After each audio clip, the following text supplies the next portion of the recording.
Welcome to the Fatal Attraction Podcast. As we prepare for our next season, we're revisiting one of the stories that continues to stay with us. These are the cases that continue to resonate with listeners and remind us just how complicated love, obsession, and betrayal can become. Thank you for spending part of your summer with us. We look forward to sharing an all-new season with you very soon. Now, here's Fatal Attraction.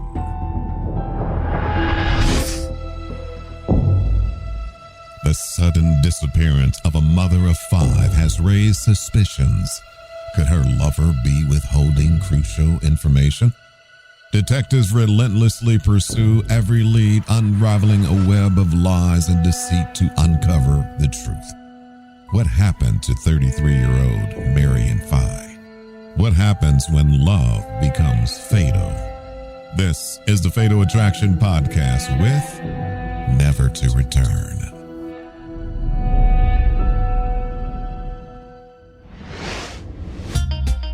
A single mother of 5 thinks she's finally found the one. She really felt secure with him.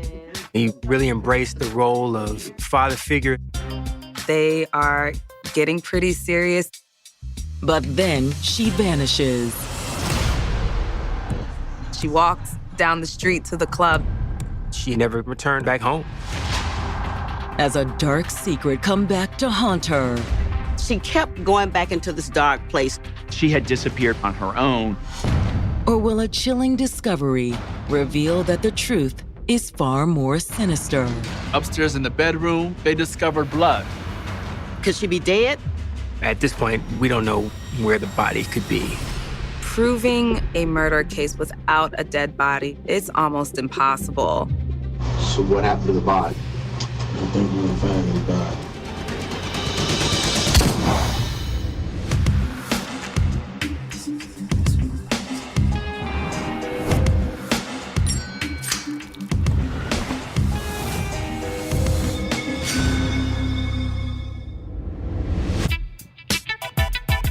December 5th, 2003. It's Friday afternoon in the nation's capital, and the 5th District Police Precinct on the city's northeast side is gearing up for another long weekend ahead. Northeast Washington was very violent. It was very much controlled by drug dealers, particularly crack cocaine during this time. Back in the late 1990s, early 2000s, it was an area overrun by gangs, which in DC are called crews. So it was considered a rough area. It's a part of town where bad things happen, the fear of which brings 33-year-old Divine Austin into the station that afternoon. I'm here to file a missing persons report. Divine went to police to report his girlfriend missing. Who is it? What's her name? Her name's Marion Fye. He tells police he and Marion have been together for 6 months. They recently got engaged. Divine told the cops that she had left to go clubbing and that she would be back later. She went out for a little while and she just never came back. He was really concerned. He was very worried. No one has heard from her. No one has seen her. Her kids are asking for her. She had 5 children that she cared very much for and took very good care of them. This is not normal. You have to help me find her, please. She can take 36-year-old Marion Fye valued family above all else. She was very close to her family. As Marion and her siblings got older, they remained very close. They even lived in the same subdivision together in DC, and they talked pretty much every day. But even though Marion was one of 6 siblings, she never got lost in the crowd. Everyone was drawn to her. She was extremely fun, extremely upbeat. She was energetic. She was super outgoing. Marion was the life of the party. Although for much of her life, Marion partied too hard for her own good.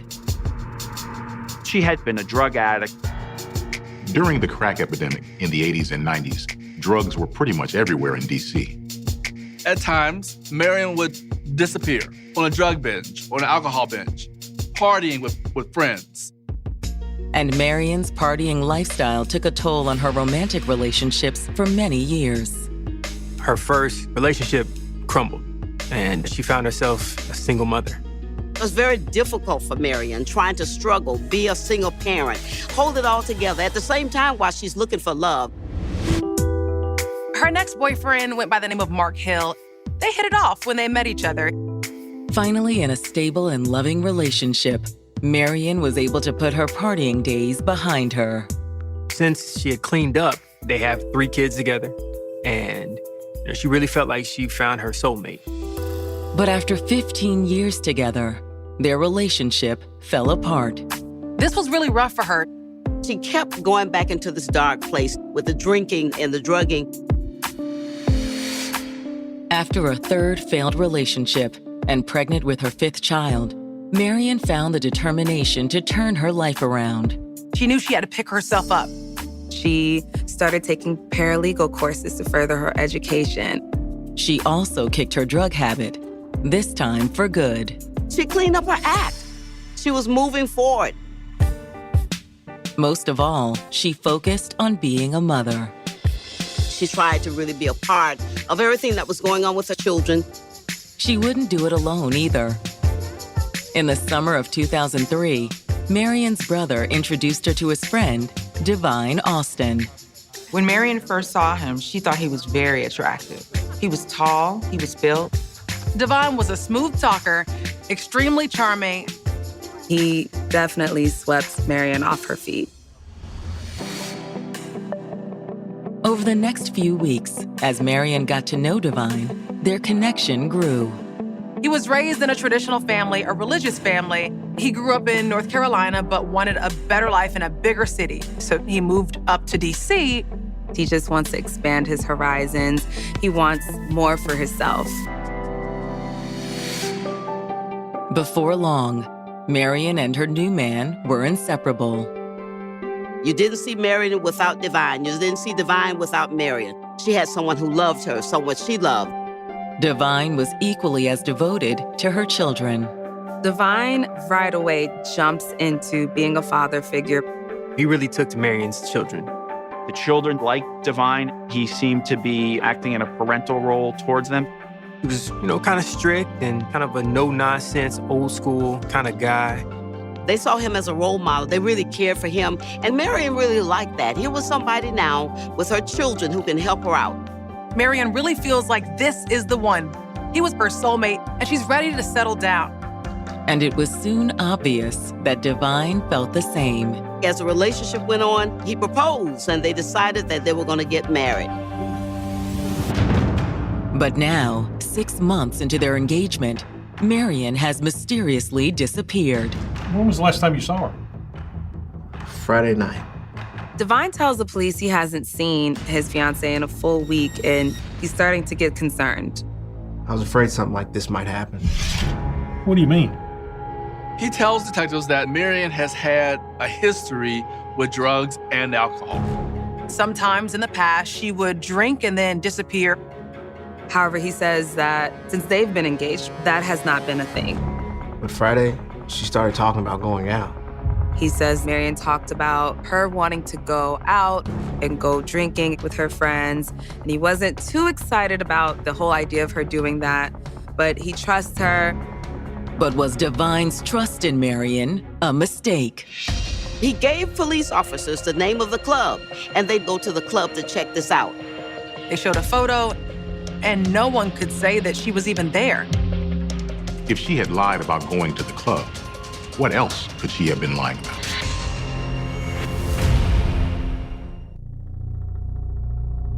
Will these new clues bring DC detectives closer to the mysterious disappearance of Marion Fye?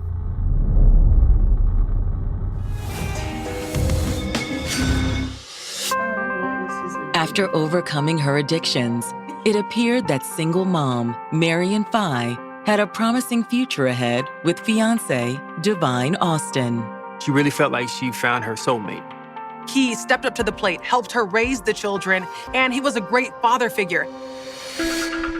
But now, 6 months after she said yes to Divine's proposal, Marion has vanished. Divine told police last Friday that Marion had gone out to meet some friends at a club. She simply walked down the street to the club and she never came back. And you're sure that's the only place that she was going to go that night? That's what she says, but I just don't know anymore. We're going to check it out. We'll get back to you. Thank you. After taking a photo of Marion to the club and showing it to everyone, no one had seen her there. So evidently, Marion had never made it to the club. Detectives assigned to the case must now look into the possibility that Marion had lied to Divine. Marion did have a history of drug and alcohol abuse. Because of her past addictions. Divine believes that she's out there somewhere either drinking or drugging, and that she will eventually come home, but it's been a week. Looking for more information, detectives head to Marion's home to speak with her children. The children were interviewed together in the presence of Divine. The kids just told the cops that nothing out of the ordinary had happened that evening. I was here playing video games, and Mom said she was going out. I wanted to talk to her the next morning, but I guess she never made it back. Based on the kids' statements, the detectives figured Divine's being straight with them. What time did she leave the house? 10 o'clock or thereabout. And when did you realize that she hadn't made it home? Not until Saturday morning, after I woke up. He figured she'd be back eventually, but it had been a week, so he was getting really worried. Can you think of anywhere else she might have gone? She may have gone to go see her ex. Who's that? His name is Mark Hill. They have 3 kids together. Though Marion has primary custody of the children, they still go over there and see their father pretty regularly. Well, what makes you think she would have gone over there? According to Divine, he fears that the kids weren't the only reason that Mark was still in Marion's life. He believed that this man was feeding Marion's addiction. Mark's known her for a long time, back when she was into all that kind of stuff. There were rumors that Marion wanted to get back together with Mark. Despite rumors of a possible reconciliation, Divine says that if something bad has happened to Marion, it's likely Mark who is responsible. Divine told police that the relationship between Marion and Mark wasn't always a great one, that sometimes it had gotten kind of violent. However, there's someone else Divine says detectives should look into. His ex, Allison Thomas. He says that Marion recently had a run-in with Allison. He tells police that Allison, who he describes as a crack user, came by their house to ask for money. Marion refused, and they got into an argument. Marion ended up beating up Allison pretty badly. Now Divine wonders whether the bad blood between the two women could have something to do with Marion's disappearance. He believed that Allison probably was going to get back at Marion. After talking to Divine, detectives contact Mark Hill and ask him to come into the station to answer a few questions. So when was the last time you saw Marion? A few days before Thanksgiving.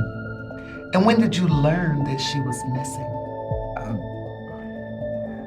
Last Saturday when Divine came and dropped off the kids. He was very surprised that Divine had brought the children over, that it wasn't Marion.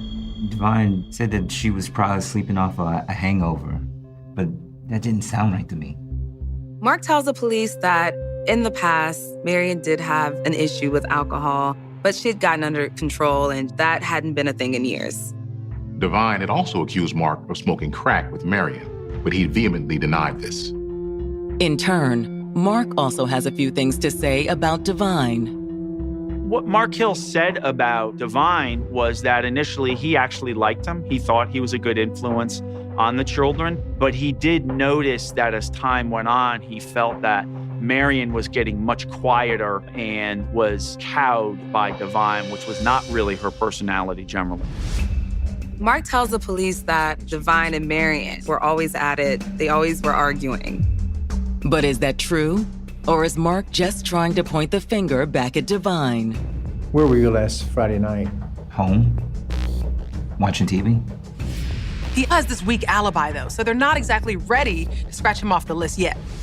However, since detectives have nothing to hold him on, they let Mark go. And then bring Divine's ex, Allison Williams, in for questioning. Police talked to Allison about this fight that her and Marion had. She said she had no involvement in Marion Fye's disappearance. She tells the police that that's the last she'd heard from her. But Allison does say there may be someone else who knows what happened to Marion. She reveals to police that another woman was involved.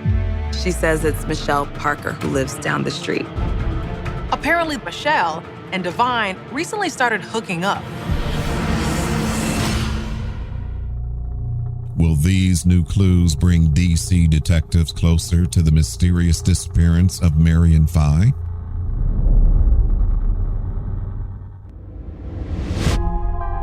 Washington, D.C. detectives investigating the disappearance of 36-year-old Marion Fye have just learned that the missing woman's fiancé may have been seeing someone on the side. Her name is Michelle Parker, and she lived next door to Marion and Divine. Could the alleged love triangle have something to do with Marion's disappearance? Maybe Michelle got tired of being Divine's side chick, and with Marion out of the way, she'd be free to take her place. When detectives bring Michelle in for questioning, she says her relationship with Divine and his fiancé was entirely innocent. She said that from time to time, Marion would watch her kids, and in return, she would do her hair. But that was pretty much it. She said, yep, Divine would flirt with me, and there was nothing reciprocated in that process. When detectives ask about Marion's disappearance, Michelle insists that she had nothing to do with it. She said, I don't know what happened with Marion. Michelle does have a theory, however, and it lines up with what Divine has already told them about Marion. In Michelle's point of view, this is something that she would do from time to time, that it wasn't strange for her to go off missing, go drinking with friends for a while, and then reappear. Michelle also has an alibi for the night Marion disappeared.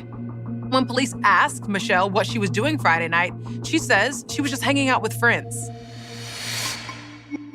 With Michelle looking like another dead end, detectives ask Marion's sister to come in for a statement. Marion had a sister, Cecilia, who everybody called Peaches. And Peaches was really the leader of the sister group. Police sit down with Peaches, and Peaches tells the police more about the relationship between Divine and Marion. She loves that man. She really does. She says this was a good relationship for Marion. In fact, Peaches says that it was Divine who first raised the alarm after Marion went missing. Peaches tells police that on that Saturday, Divine came by the house asking if she knew where her sister was. He was afraid that she got drunk and got into trouble. So what do you think? Well, Marion did have some issues in the past. They knew Marion had an addiction, but Marion was also a mother, and she took care of her children. She made sure that her kids were taken care of. It was unusual for Marion not to do that. And that's not all that bothers Peaches about her sister's disappearance. Peaches said, Marion had not been out like this in a while. She only drank socially, but she had not been staying out. She had conquered that demon. Something more is going on here other than a regular drug or alcohol binge. Peaches says she doesn't know what happened to her sister, but does mention that Divine has been acting strange since Marion disappeared. Peaches tells the police since Marion has gone missing that there are rumors that Divine has been seeing someone else. That struck Marion's family as very odd and very insulting. They were worried, frantic, trying to figure out where Marion is, and you're out as if you are an unattached man all of a sudden. Were the two alleged relationships just rumors? Or was Marion's fiancé actually cheating on her? Police then circle back to Divine to question him about Michelle and about the nature of their relationship. Yeah, I flirted with her. That's all it was. He assures police that he has never had anything romantic with Michelle and that they are just friends. However, Divine also says that Marion suspected that there was something going on between him and Michelle. That's why she left Friday. Divine tells police that they had been fighting, they'd been arguing. At some point, Marion says she's had enough, and she decided to leave. So she stormed out and just never came back? Yeah. She said she was going to the club, but when she didn't come back... He thought maybe she'd gone to Peaches or one of her other sisters' places to cool off. But then after she did not contact the children, after he hadn't heard anything from her, he believed that something had to be wrong. So he calls the police. When police asked Divine why he didn't mention Michelle in the first place, he said he didn't want to say anything because he just knew it would look bad. That, of course, also made the police suspicious. We'll be in touch. Still, detectives have no proof that anything has actually happened to Marion. But as days and then weeks pass with no word from her, Marion's family fears she isn't coming back. The kids are now living with Marion's sisters. When Christmas came and went, and still, Marion was not anywhere to be found. Her family really began believing that she was not just missing, but that she was dead. The detectives also suspect they're now working a homicide. There was some monitoring we were doing of Marion Fi's accounts, and we were able to see she wasn't withdrawing money from her bank accounts. She wasn't using her cell phone. There was no sign that Marion was anywhere. She literally disappeared. But just as the case is growing cold, Marion's sister contacts the detectives. The family had started to talk to Marion Fi's children. The kids had started to tell their aunts what they had overheard the night of their mom's disappearance. They heard Marion and Divine arguing the night that Marion went missing. But that's not all that Marion's children had heard. They heard a loud bang, a gunshot. Will these new clues bring DC detectives closer to the mysterious disappearance of Marion Fi?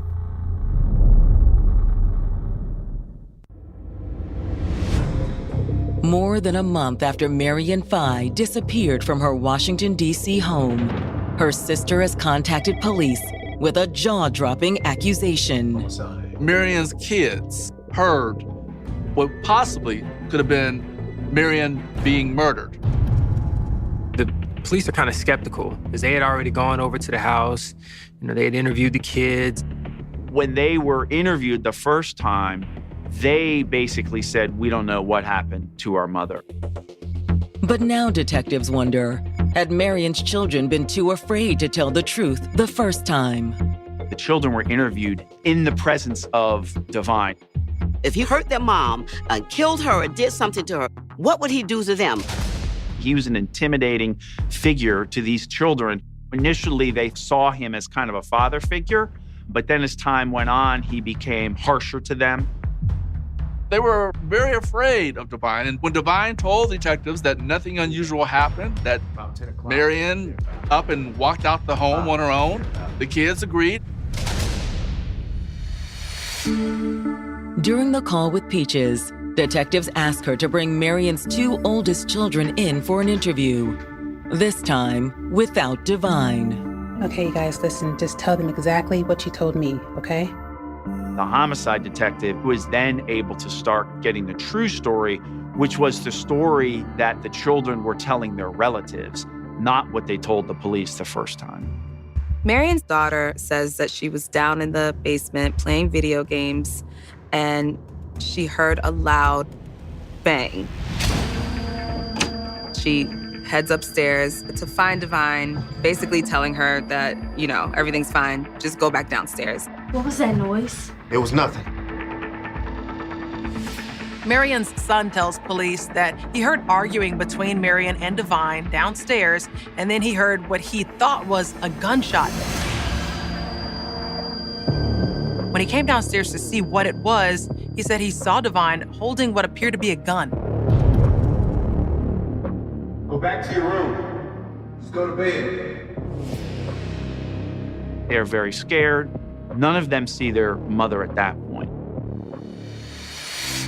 The next morning, Divine took the kids to their father's house. The kids say when they asked where their mother was, Divine said that she had gone out and hadn't made it back yet. And after that date, they never saw nor spoke to their mother again. And that's what ultimately convinced the police that this was possibly going to be a no-body murder case. But that doesn't mean they're ready to arrest Divine for murder. The children never saw a body. They never saw any blood. None of them were eyewitnesses to the murder. They had heard a gunshot. They had heard an argument. They had heard some suspicious noise. There's really no way to prove that a murder even occurred. Determined to find the proof they need, detectives return to what they believe to be the scene of Marion's murder. At that point, Divine was still in the house, but seemingly pretty cooperative.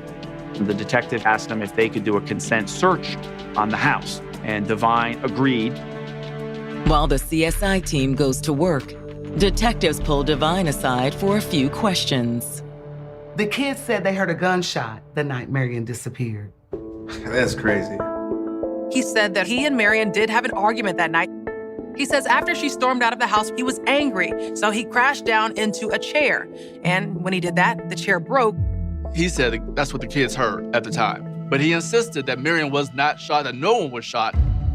But while detectives talk to Divine, the CSI team uncovers evidence that appears to contradict his claim. Police find a shell casing in the bedroom. It's a .22 caliber, like the gun Marion's son said he saw Divine holding the night his mother disappeared. Now, it's possible that was another shell casing, but we believe that was a shell casing related to the murder.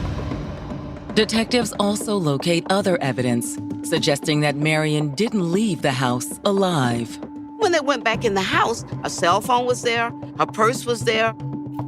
Her car keys, driver's license, virtually anything that most people would never leave the house without was found and recovered. But the most damning find of all is hidden beneath their sheets. The crime scene tech went to the bed and immediately saw it was soaked with blood. It's soaked so much that it's soaked all the way down to the box spring. Someone could not possibly be alive having lost that much blood.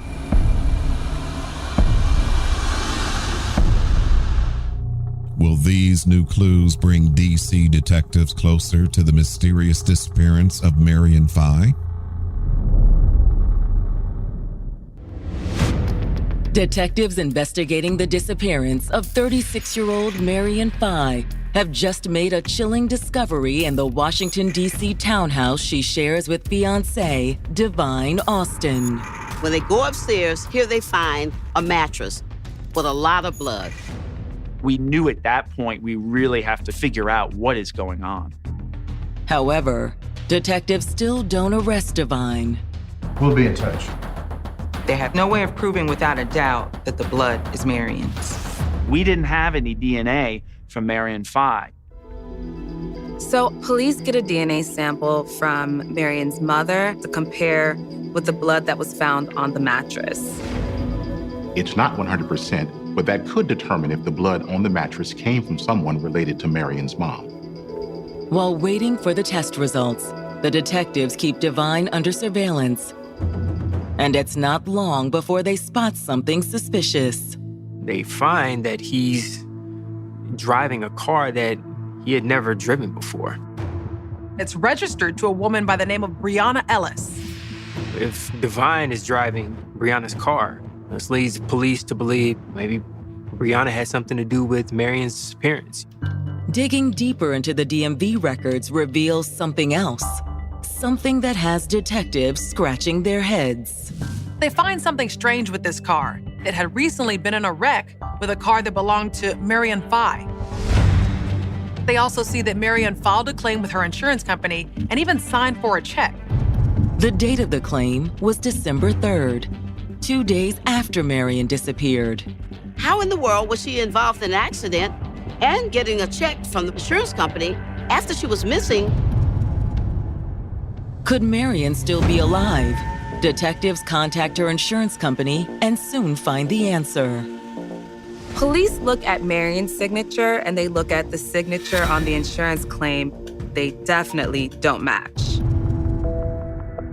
Hoping to uncover who signed the insurance forms, Detectives bring Brianna Ellis in for questioning.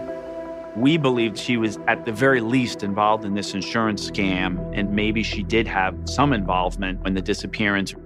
Police bring Brianna into the station, and immediately Brianna seems very confused. Then she starts to tell them exactly what happened. She admitted, yes, there was an accident. She had actually accidentally rear-ended Divine on December 1st when Divine was driving Marion Fye's car, and it was her fault. Divine had gotten out. They had exchanged information. Divine, in his way, began to charm Brianna because, of course, at this time, Divine had an opening for a girlfriend. So the accident wasn't a setup? We thought that this accident was a setup to make it look like Marion Fye was actually alive. But based on what Brianna is telling them, that doesn't appear to be the case. This is how they first met. Divine phoned her a few days later, ostensibly to talk about this car accident, and they very quickly started dating. Boy, could he charm some women. He seemed like a really nice guy. He said his fiance had just left him. Divine told Brianna the same stories that he had told Marion's family, going on a crack binge, drinking binge, that she had abandoned the kids. After hearing Divine's sob story, Brianna decided to help him out with the insurance company. Divine asked her to say that Marion was driving the car. He thought that if the insurance company knew that he was driving the car, they wouldn't cover the cost for repairing the car. I just felt sorry for him. Brianna filed a false police report and a false insurance claim. It had nothing to do with him showing that Marion Fye was still alive.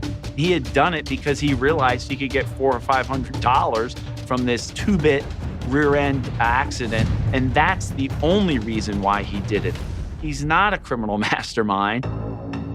Brianna says she'd stopped seeing Divine soon after he'd settled the insurance claim.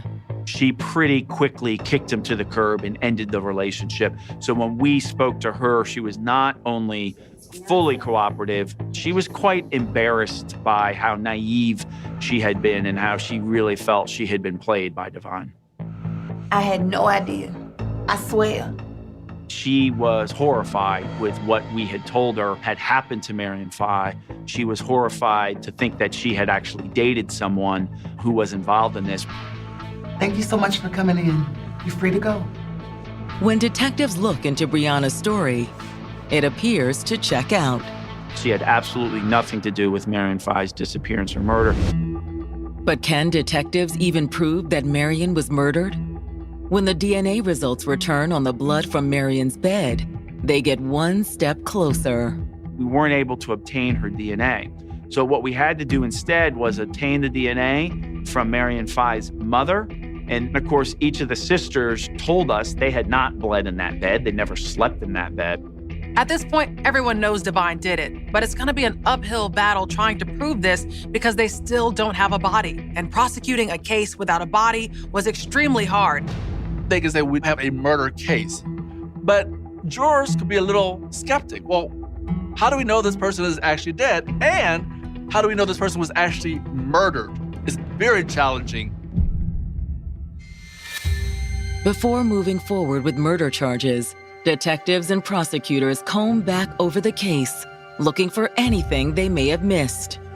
We had a couple of things that we hadn't done. And one of those things on the list was to speak to a woman named Juliet. Juliet had been in a very brief relationship with Divine. They had a daughter, but things didn't work out. They broke up, and she moved with her daughter to Brooklyn. They're not expecting much. Maybe a little more background on Divine. I dialed up Juliet and I explained who I was, that I was a prosecutor in DC and I was working on a homicide case, and I wanted to talk to her about a man that she knew by the name Divine. Juliet's response may be just the break the prosecutors need. She immediately said, "Oh, did he really kill that girl?" Will these new clues bring DC detectives closer to the mysterious disappearance of Marion Fye?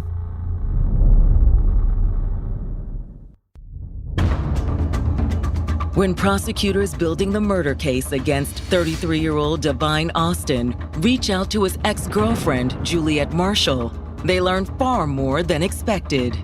They're immediately caught off guard when Juliet says, "Oh my God, he killed that girl, just like he said he would."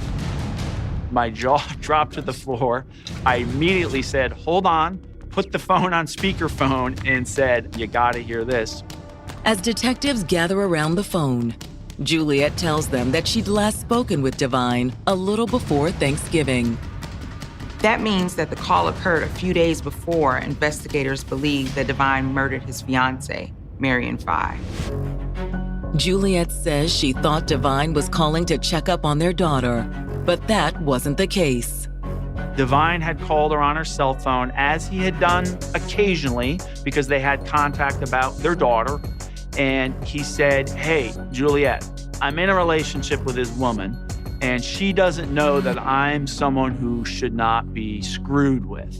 And I want you to talk to her and tell her." So sure enough, Divine hands the phone to who we believe to be Marion 5. And Juliet basically says, "Girl, you're crazy. You need to get out of this relationship. This dude is nuts." Juliet says she was still wondering what that was all about when Divine called her back on the Friday after Thanksgiving. When she answers the phone, he says, "Hey, it's Divine, and I just shot and killed this chick. And she's laying on the bed dead right now." And Juliet says, "Divine, you're crazy," and hangs up the phone. Everything that Juliet is telling them aligns with the evidence that they have found thus far. And keep in mind, she was in Brooklyn, so there's really no way that she could have known all the details of what was going on. So there's a lot of credibility surrounding Juliet's story. Juliet's statement finally gives detectives enough for murder charges. But when they go to take Divine into custody, they discover he's already in jail. Divine is in jail for an armed robbery. Detectives go to the jail and inform him that he's also been charged with Marion's murder. He agreed to speak to the police without a lawyer present. Come on, man, talk to me, man. Look, I mean, we ain't best friends or nothing. You ain't coming to my house for dinner, I'm not coming to yours. But this is just two dudes sitting in here talking, man. To me, it's a classic example of a bonding type of interview. He is not confrontational. He's not sitting there calling him a thug or a liar. He would play on his sympathy for the children. Help me let them sleep at night, man. They can't even sleep. This ain't what you intended. After a while, Divine started to talk. He begins by repeating what he's already told detectives about the night Marion disappeared. He says that they are arguing in the bedroom. And this time, he admits that there was a gun involved. Although detectives doubt he's telling the whole truth. Divine says that Marion was actually the one that pulled out the gun. She grabbed the gun and pulled it on him? Okay, then what? She tried to take the gun from you? You tried to take it from her, okay? He says he manages to grab it, somehow, amazingly, turn it on her. And it went off? And then what happened? You believe she was dead. Right? He actually admitted to killing Marion. He said it was in self-defense. Divine says that once he realized what he'd done, he panicked. He, in his word, totes the body downstairs. He took Marion's body and hid her body from the kids. He had the body there until he could get the kids out the very next day. The children being in the house, where the children were located, what he did with the children after the murder, all of that was entirely consistent with what the children had said. Divine says that once he'd gotten the kids out of the house the next day, he disposed of Marion's body. Did you wrap the body up? Yeah, that bag. Several that bag. What do you mean, like trash bags? He put it in the car and drive the car over to a restaurant in D.C. called Ben's Chili Bowl and throw it in a dumpster behind that. Once Divine's confession is complete, Investigators head to the restaurant and search for Marion's remains. 18 months have passed, and at this point, there's no remnants of the body at this place, if it was even there to begin with. It's a bitter disappointment for detectives and Marion's family. Marion's family, her kids, weren't able to say goodbye. They don't have a gravesite to go to. However, when Divine goes on trial on January 18th, 2006, the family does get a chance for justice. Going into trial, we felt cautiously optimistic. We had DNA. We had a confession. We had what we call ear witnesses, the kids. Prosecutors contend that the murder stemmed from an argument between Divine and Marion. They were arguing because he was supposedly seeing someone else, and it came to a boiling point. Which, according to prosecutors, ended with Divine pulling a gun.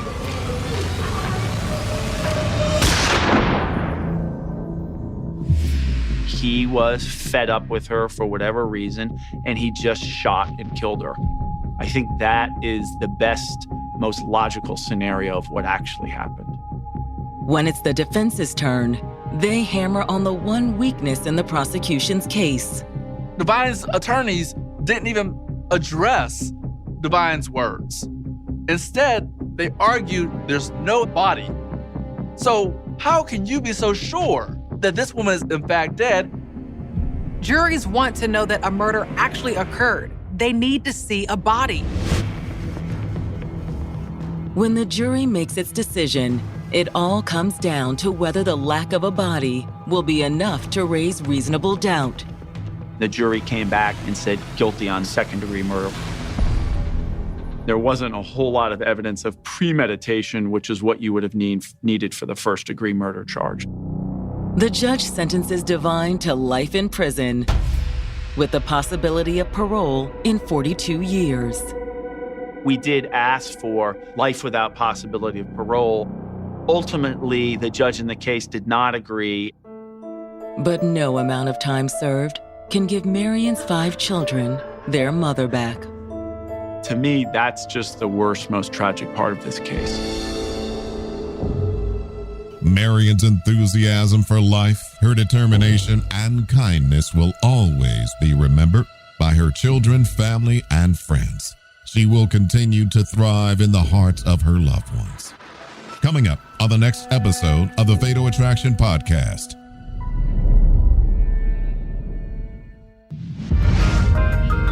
She was a teenage single mom raising 3 children. If she went with her kids, she was working. She worked 2 jobs. She wanted her kids to have a good life. It appeared to be in reach, too. She had gotten a new job. It would have been a life changer. She was looking for love, and she met this new guy. Everything was starting to fall into place. Until it fell to pieces. A small Tennessean is in shock after a horrifying crime involving a young mother profoundly impacts the entire community. What happened to Quintasia Tate? Tune in to the next episode of the Fatal Attraction Podcast. We will see you in the next episode.